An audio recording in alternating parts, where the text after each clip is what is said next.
आजाद कयो साहब जेराना नसरुल्लाह के आजाद कयो साहब जेराना नसरुल्लाह के आजाद कयो साबिर मजाक कूड़ा के खत्म कयो साबिर मजाक कूड़ा के दादू रिपोर्ट सरवर जलाल सोलंगी। दादूलग प्यारो स्टेशन में साफिन पारा पुलिस स्टेशन के बेबाक साफी राना नसरुल्लाह के एंटी करप्शन दादू जे सर्कल ऑफिसर फयाज भुट पारा कूड़े केस में गिरफ्तार करण खिलाफ साफिन सियासी समाजी अगवानन पीर कंबल एवं साफत प्रेस क्लब पुलिस स्टेशन के जनरल सेक्रेटरी गुलाम सरवर पंवर कुर्बान शहबाज अहमद हसन पंवर अली जान लगारी मशहूर मेमन अली कुरैशी अली रजा सोलंगी बीएन प्यारो स्टेशन के शाही बाजार का शुगर मिल के मेन गेट ताईं एहतियाजी मुजाहरो करे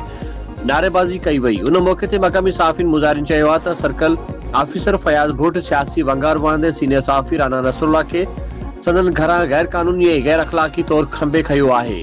हिननि वधीक चयो आहे त फूड खाते जे ॼाणायल केस में साॻियो नालो हुजण जी सज़ा कलम दणी खे मिली रही आहे, जंहिंजी मज़म्मत कयूं था। साफ़ी खे साॻी नाले सां मनसूब 11 साल अॻु जे केस में फासायो वियो हो। हिननि